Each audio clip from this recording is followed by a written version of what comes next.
Good morning, everyone. No one is sitting in my seat, because typically when I come to these things and listen, I'm in like that far back right seat.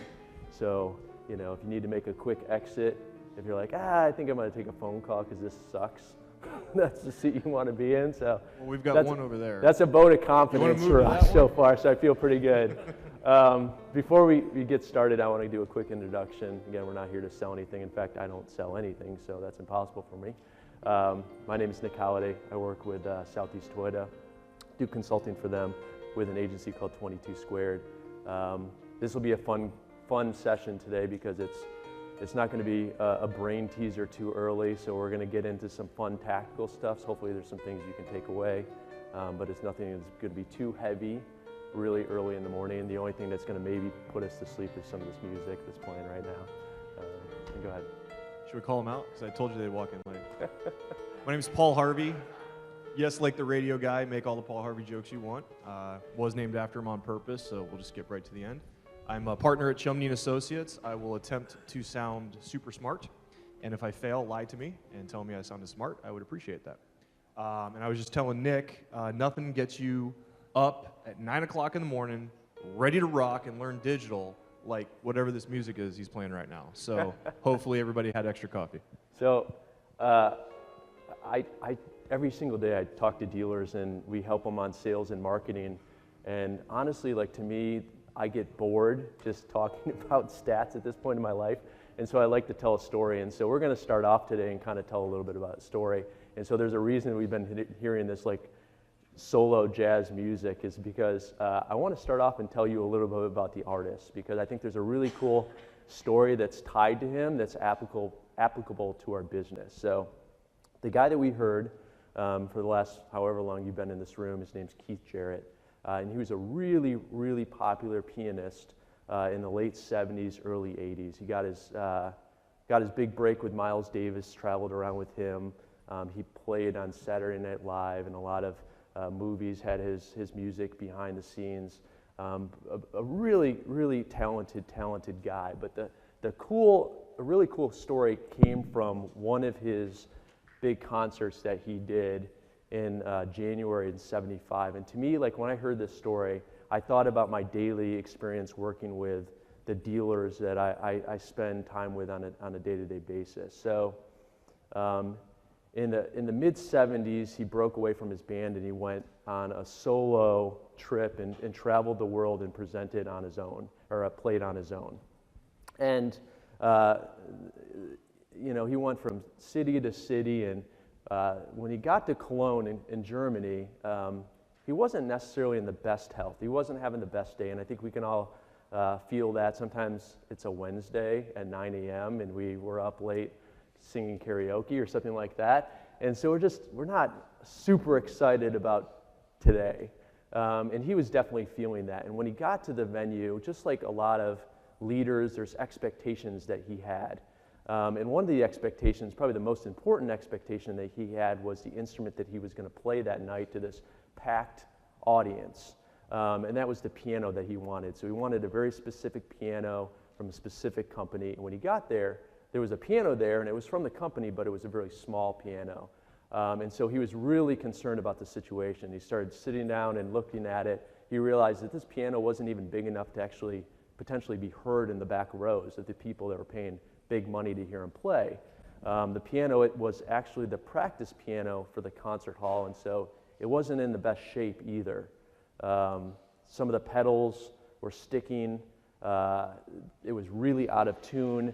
The felt on the top octaves of the keys were really, really worn, and he's like, I'm not even sure how the heck I'm going to be able to play this piano in the first place. And so, just like most of us in our bad days, he was just like, sorry, I know this is recorded, F it, right?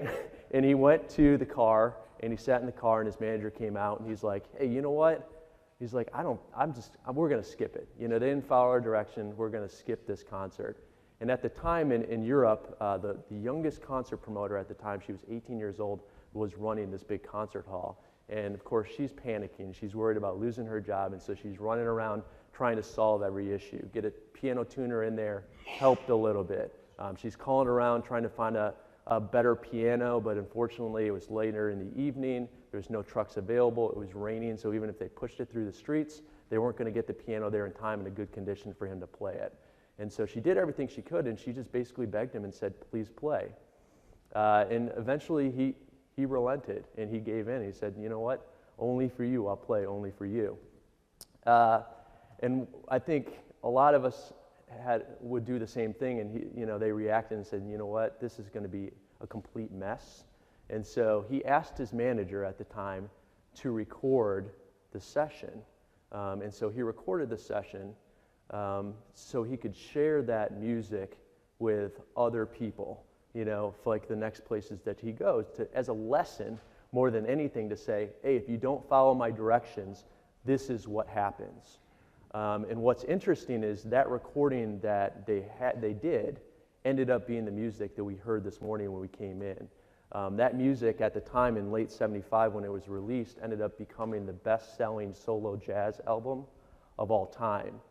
And I think there's a couple different lessons that we can learn from that story because, first off, he had a lot of talent and he was able to make up music on the spot. And so he didn't go in with a set. And so based on some of the things he was able to work around, he was able to make magic in a really bad day. And I think a lot of times if we think about our day-to-day life, depending on what role you're in, as a manager, a leader, internet director, marketing manager, there's a lot of things that go wrong. There's a fire every 15 minutes. And so your biggest challenge is often, how do I make the most of it, right? It's never going to be perfect day. I'm never going to have 100 leads. I'm never going to have more sales opportunities than I know what to do with in order to hit 110% of my objective. So what do I do to become the best that I can possibly be today? And so that's what we're going to go through today. I'm going to continue to tell this story a little bit, and then Paul and I are going to jump in and kind of give you real life, hopefully actionable examples on the auto side that are applicable for us. So the first thing that a really great leader, and again, leader or an expert like him, does, whether we realize it, is just analyzing what's happening now. Like, what's the situation? And so when he looked at the situation, he goes, you know what? The higher octaves are unplayable. Like, I can't even play them. They're so out of tune, it's not possible. So when you listen to it, it's all like softer, lower melodies that he plays. And that became more popular to the ear, and that was one of the reasons that they sold so much. But he basically stayed away from that. I talked about earlier that the piano was really, really small.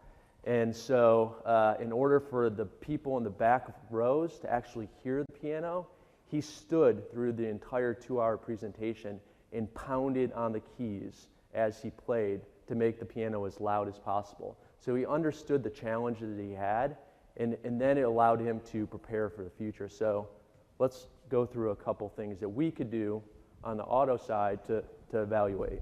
Sure. So taking a mess and trying to make the most of it. On the advertising side, you want to buy into the belief of either dominate it or don't do it. Okay? It doesn't matter if you have a $10,000 budget or a $100,000 budget. At the end of the day, it's still a finite budget. And unfortunately, with a finite budget, no matter how big that finite budget is, you cannot afford to be all things to all people all the time. And sometimes I think in this industry where dealers tend to shoot themselves in the foot a little bit is they spread themselves too thin. They water down their message. They water down their advertising. They water down their money by trying to be all things to all people all the time, and they end up being nothing to everybody. So understanding where your business is coming from, sources of traffic as well as sources of advertising that bring in that traffic, is paramount, step one, to even building out a marketing plan, to even building out an ad strategy, to even building out an ad budget. The idea is play the percentages, right? There's always going to be an exception. Maybe you're a store in Florida and there's that one person you sold a car to in Massachusetts. Okay, but that's the exception. It's not the rule. Play the percentages, play the rules, put more of your money towards playing those percentages to make maximum impact, knowing that no matter how big your budget is, it's going to be a limited budget. Related to that, at the dealership level, where are those sources of traffic coming from? How much walk-in traffic do you have? How much prior customer retention are you getting, whether it's lease returns or service to sales conversions, things of that nature? How much of that traffic is coming in through your website into your internet department or your BDC department, and how much of that traffic is converting into a showroom up. I would argue, this pie chart here, just for the sake of round numbers, I would argue that in today's day and age, there's a reason why they have a national conference called Digital Dealer. Walk-in traffic probably doesn't exist much anymore. I would argue that probably 90% of the people that we are logging as a walk-in up, they shopped you online. Maybe they didn't call your website sales number, and so you didn't know it.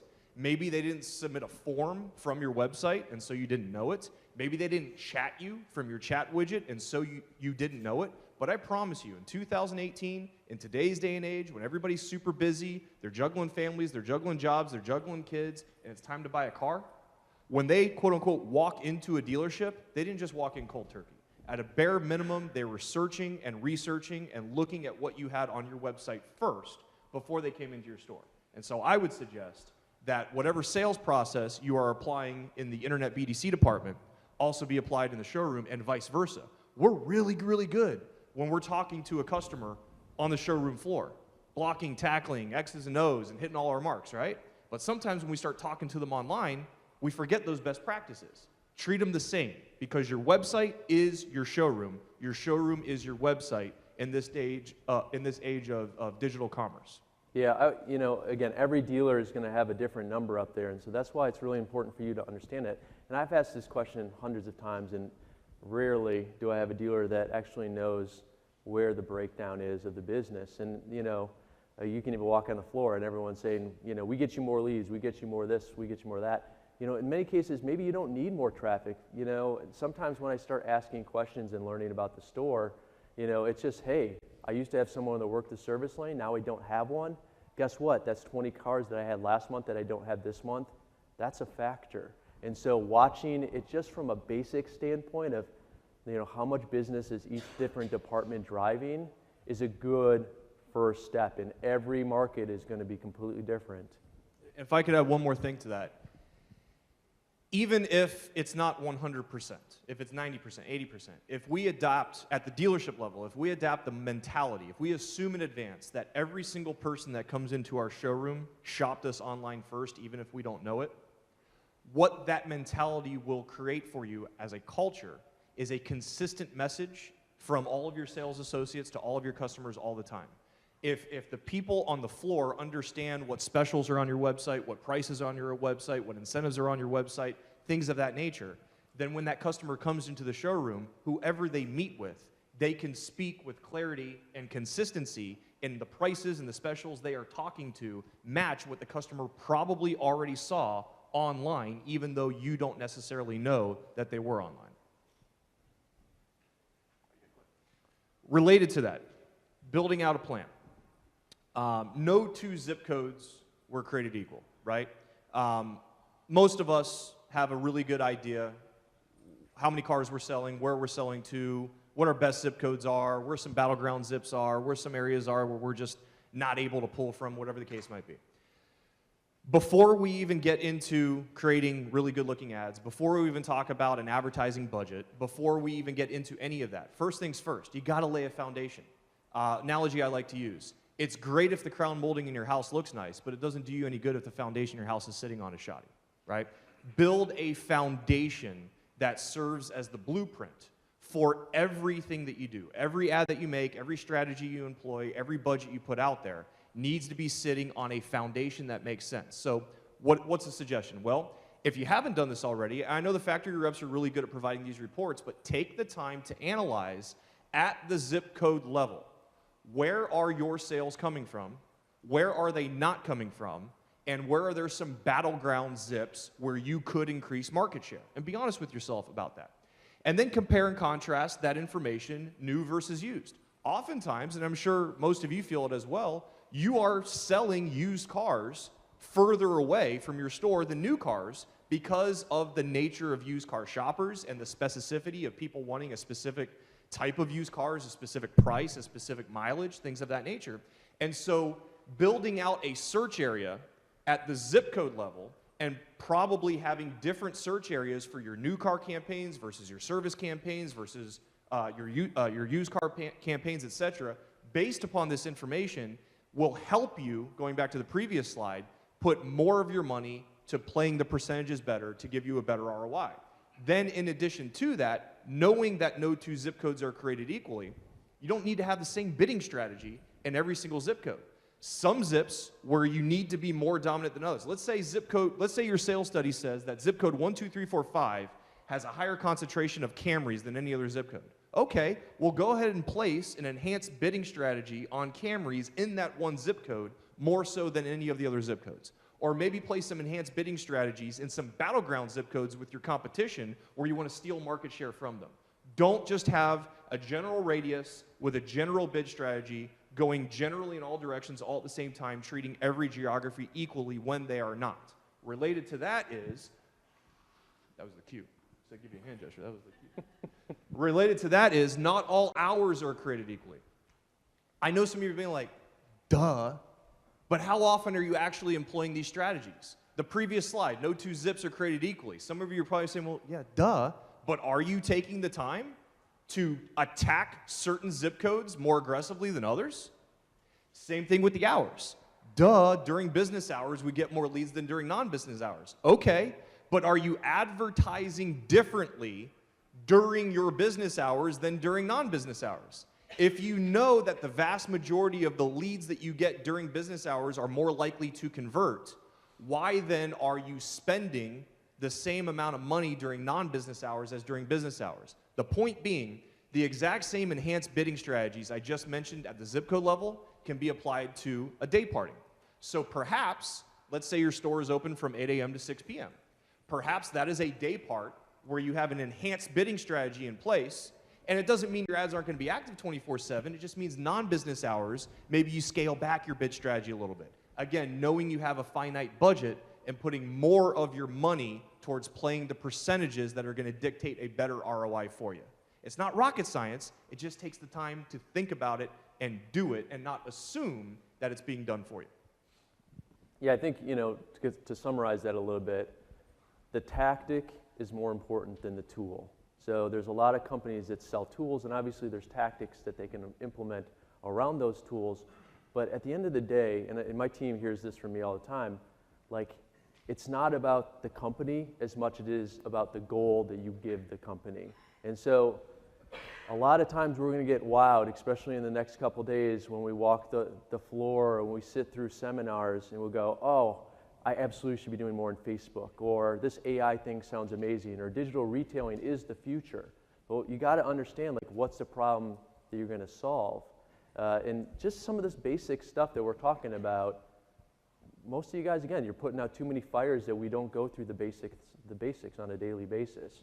This is another thing that I talk to my GMs often about is, again, you might have a sales goal or your OEM might have a sales goal. Just think about it from a product level. How often do you break it down and say, okay, they gave me 100 cars to sell. How many of those are mid-size SUVs? How many are them large trucks? And then what you do with that information is just as powerful. So if I know I'm going to sell, or I'm supposed to sell 20 F-150s in a given month, and it's the 15th of the month and I have 4 out, all of a sudden I'm not thinking I need more leads or I need more sales overall. I'm like, how do I solve that F-150 problem? And so think about it, and I'm not asking for participation here, but like, how often do you go to your agency or to your digital vendor or your paid search provider or something like that in the 5th of the month or the 7th of the month and be that specific with them? Because most of my stores just say, my leads are off, or I'm not getting enough calls, or there's no more walk-in traffic, or the direct mail piece didn't work, right? It's very, very generic. And the more tactical you can be in giving them a challenge, the more tactical they can be in solving that challenge.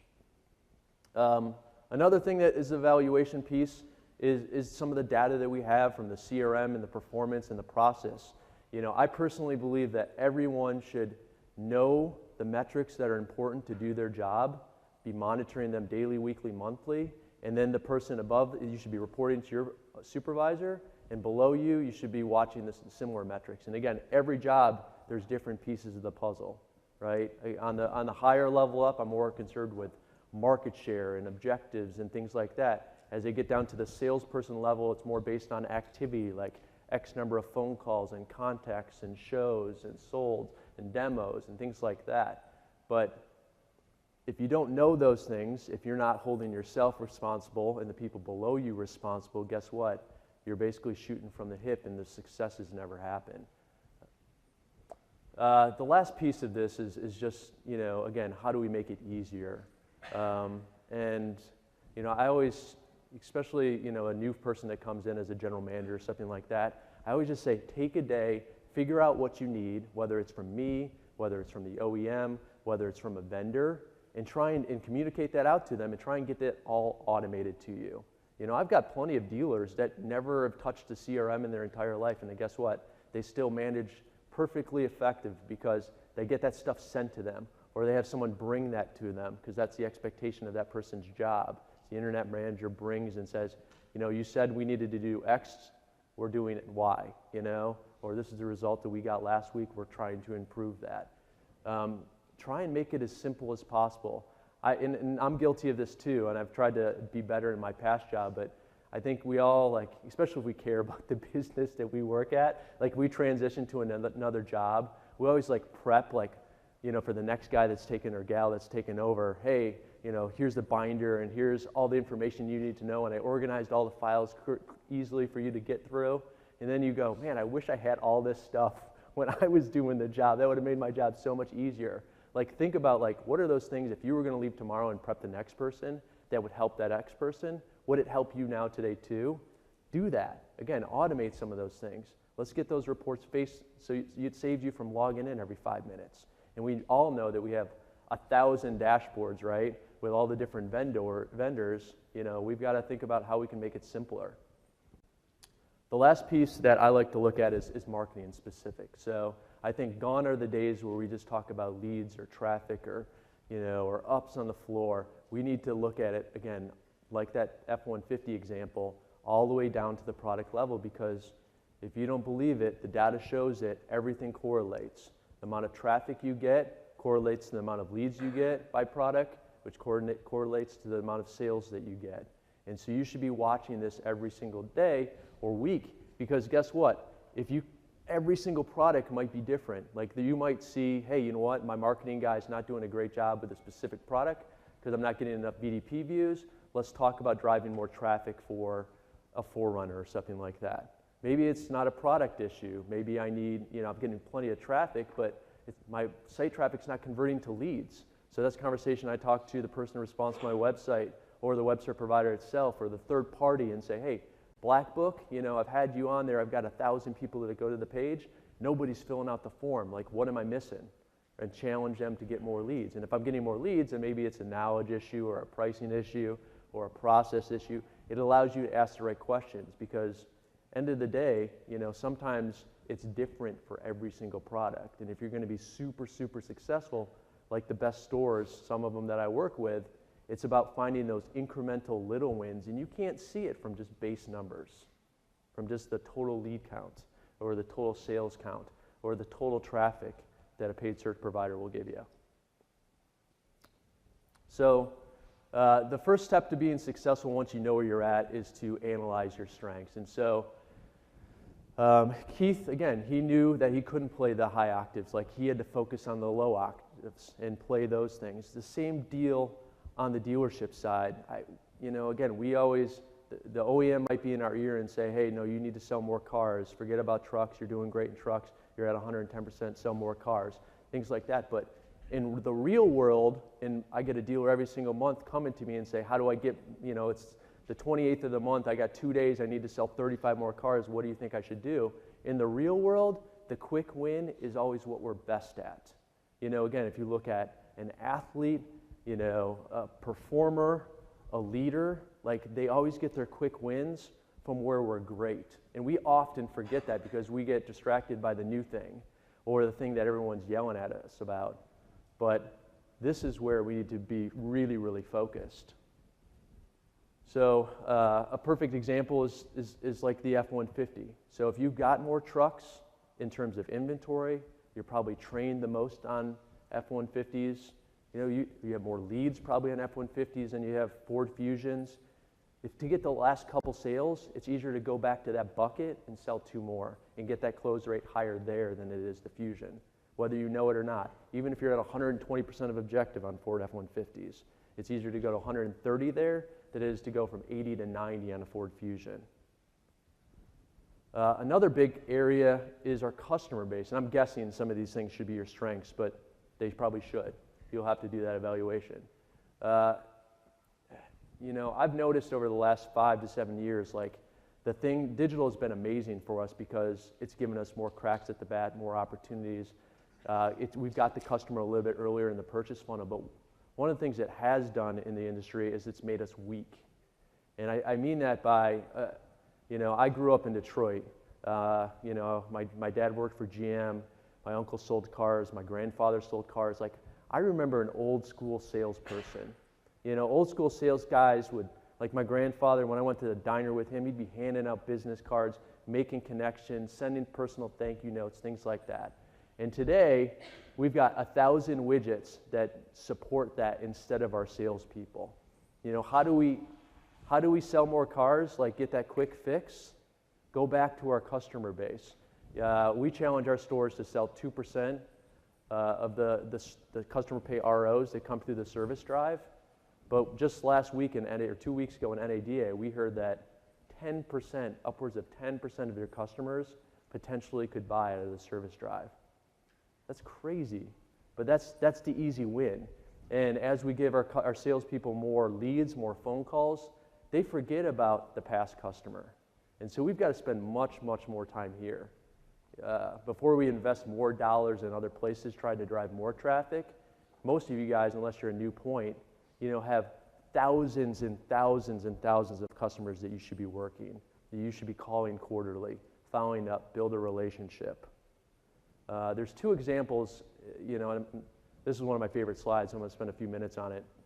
There's 2 examples that I like to tell that kind of put in the preface like how much opportunity is out there. The first one I love is Facebook. I think Facebook is a really great medium for us, and we absolutely know that, you know, they've monetized that to the point where there's no dealer can get any free sort of impressions on that anymore. If you want to get your dealer ads, or if you want to get your dealer posts exposed, you pretty much have to pay for it. But that's absolutely not true on the personal level. And so if your salespeople are not engaging on Facebook, they absolutely should.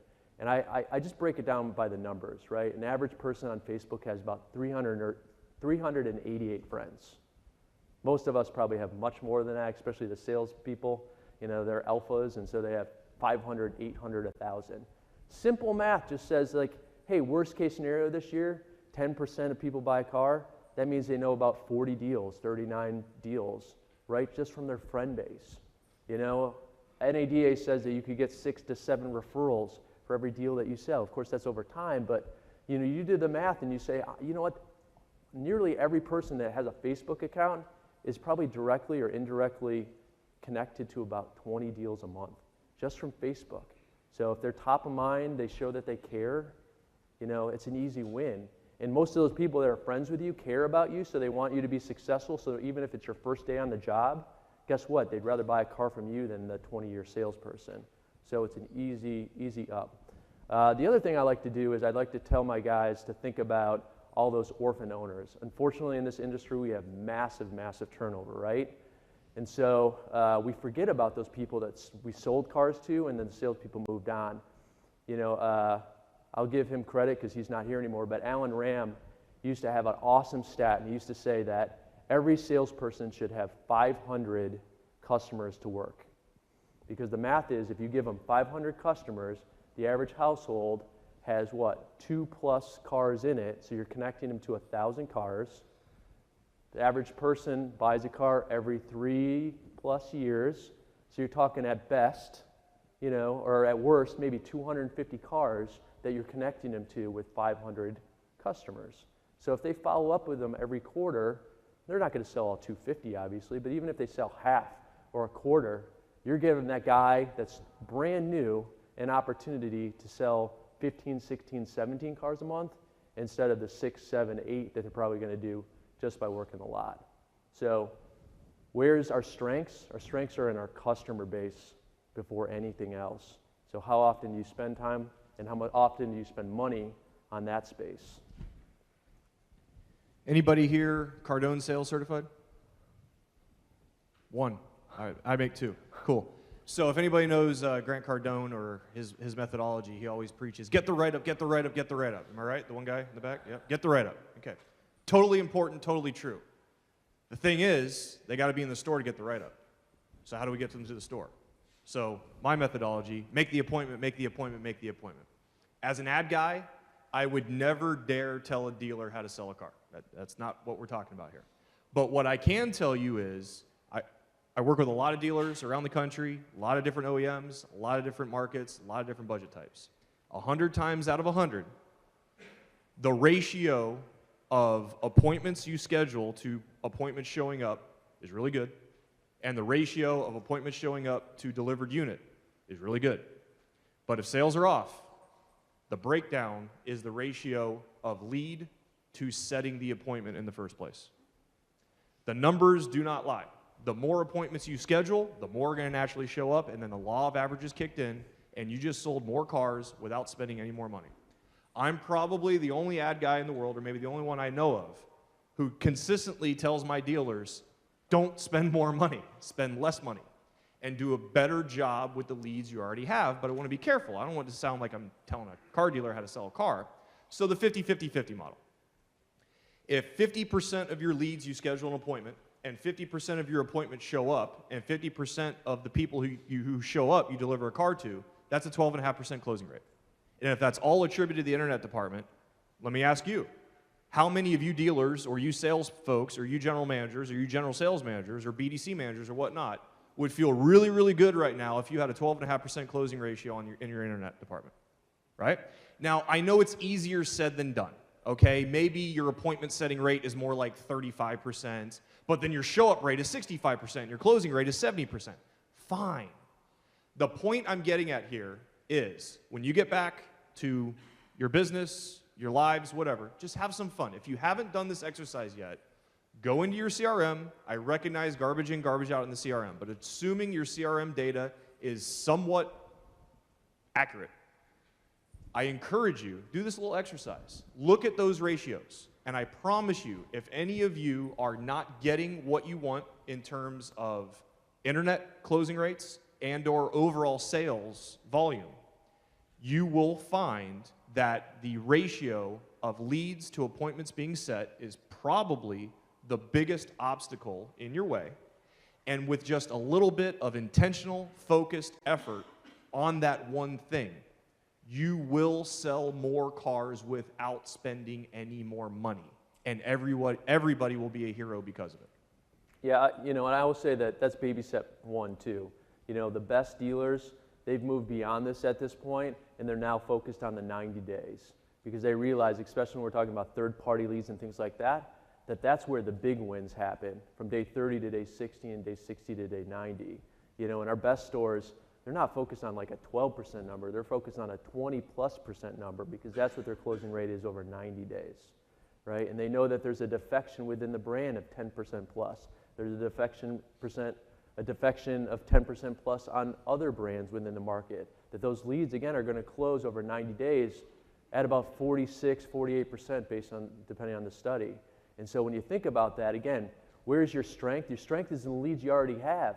Again, we're celebrating if we sell 12% over 30 days, but again, you think about over 90 days that almost 1 in every 2 of those people that contact us, that call us to submit a lead, are going to buy the car, and only 20% of the time we're the one that sells them, even though they contacted us.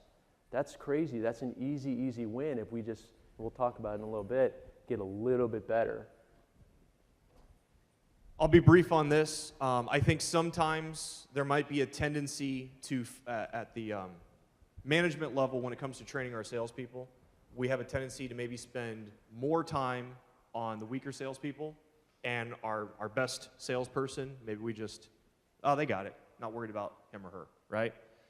Well, going back to Nick's comment a couple slides ago about, go back to your bucket and play the percentages, I would argue that the amount of energy you're putting into making your 6-unit person become an 8-unit person, if you put that same amount of energy into your top performing person, the increase for that person would be exponential. Maybe that 20-car person becomes a 30-car person instead of turning a 6-car person into an 8-car person.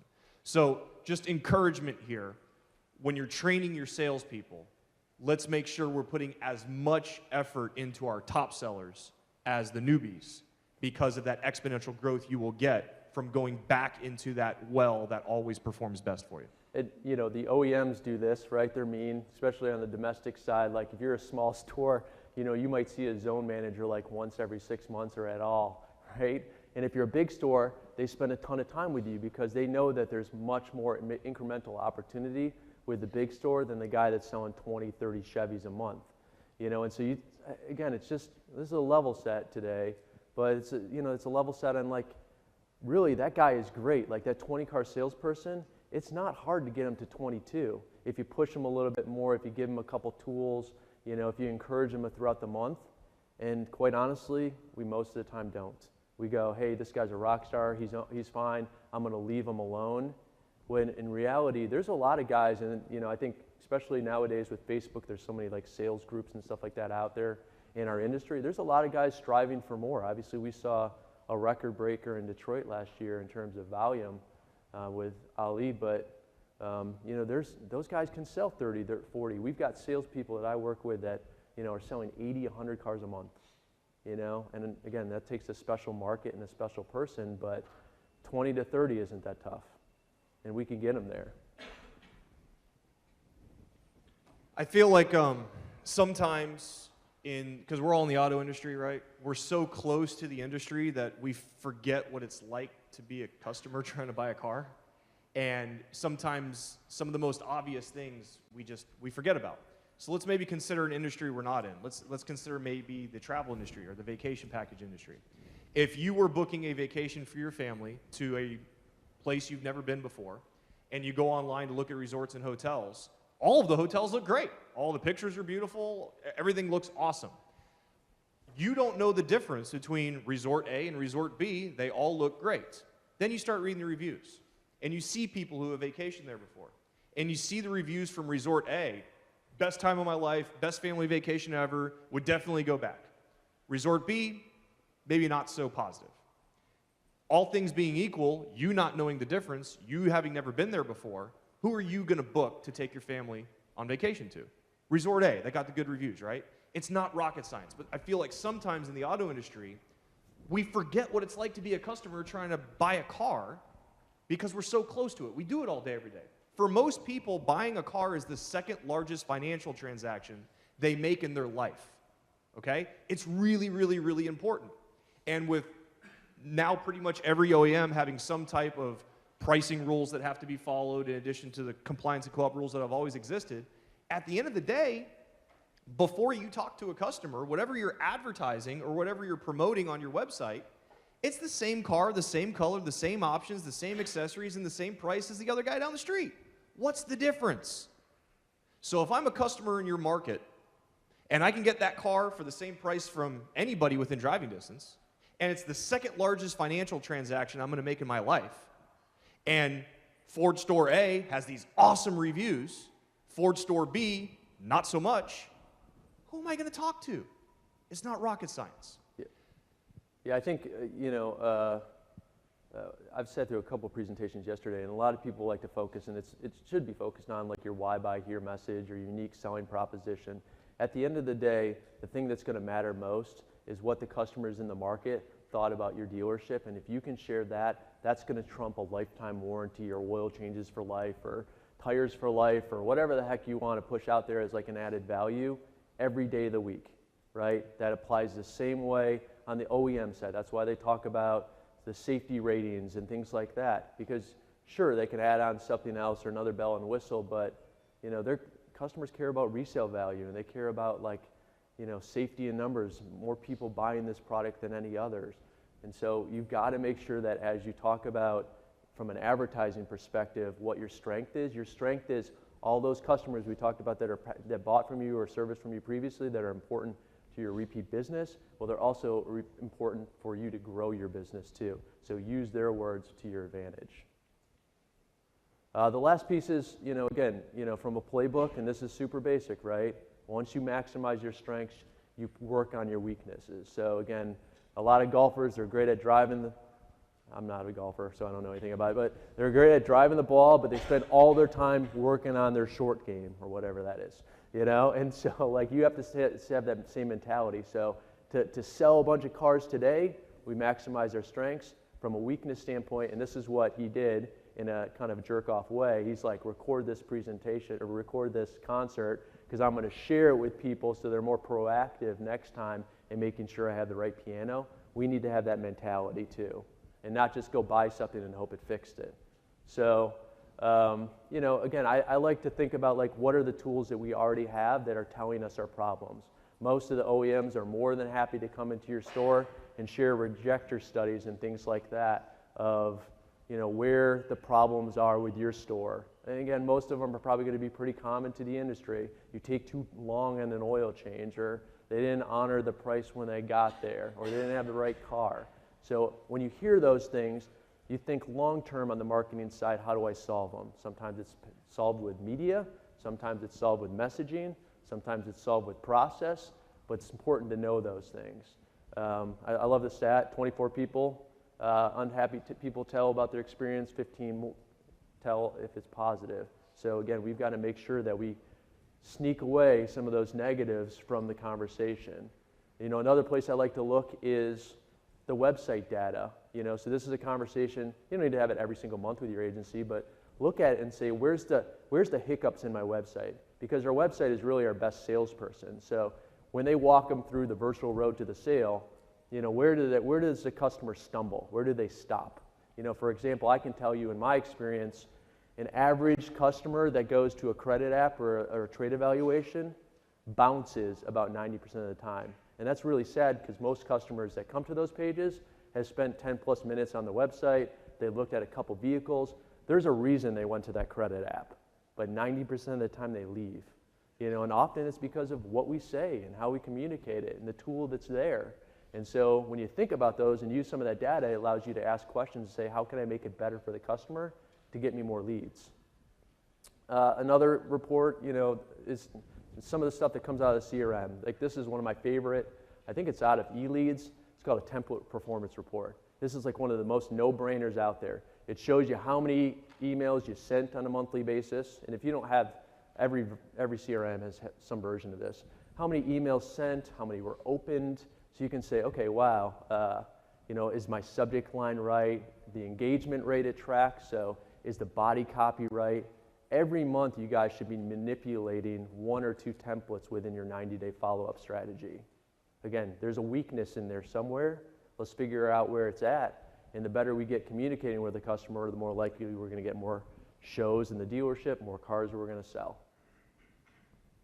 We got about 5 minutes left, so I'd like to share some advertising strategies that you can take advantage of without buying any shiny new toys, just making better use of the tools you already have in your dealership, and without even spending more money.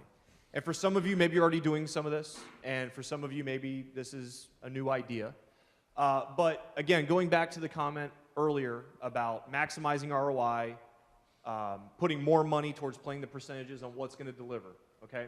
Let's communicate a specific message to a specific person at a specific time in a specific location for a specific reason. So how do we do some of that? Well, I call it micro-targeting. You might have a different name for it. But why don't you create some custom audience segments out of your CRM for specific customers you want to focus specific ads on? Maybe you pull a list of inactive service customers out of your CRM.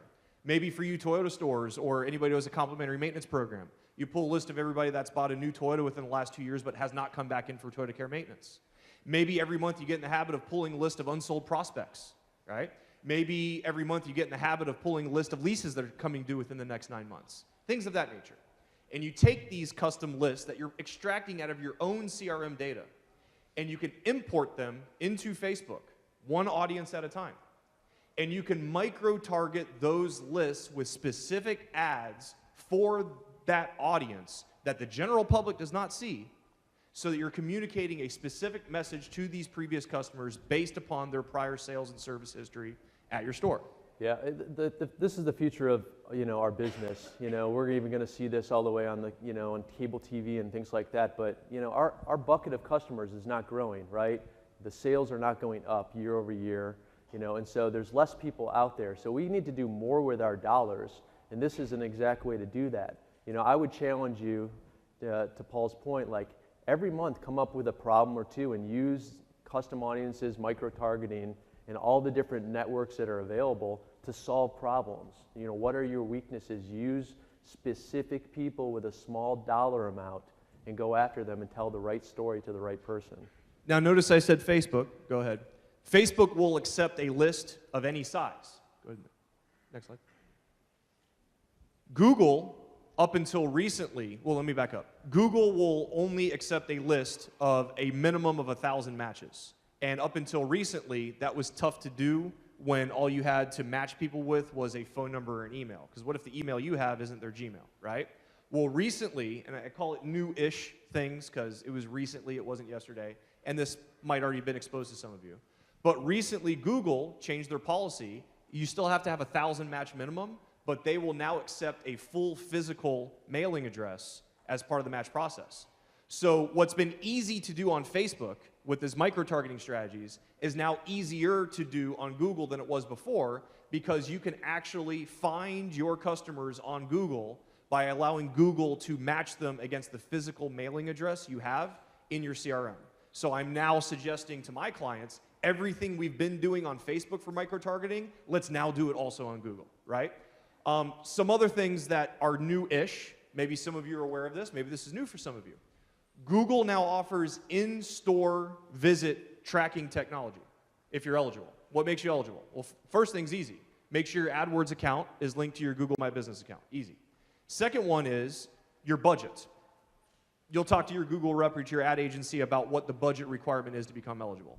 Then the third thing is Google's GPS satellite coordinated above that specific store to be able to track devices going into that store? Assuming the answer is yes, and I encourage you to talk to your agency, talk to your digital partner, talk to your Google rep, talk to whoever, and find out if you're eligible or not.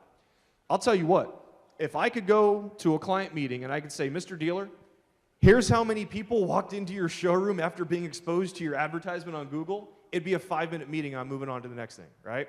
So this is something that is going to become the norm as far as conversion and goal tracking and things like that. And again, I encourage you to get with whoever your provider or partner is and start talking to them about becoming eligible for Google in-store tracking with relation to your SEM campaigns. Last thing, this is a little bit dangerous, but I'm going to throw it out there. If you are a small budget store in a big money market, okay, maybe you're in Atlanta or Miami or Los Angeles or something like that, right? And it's really hard to spend enough money to compete.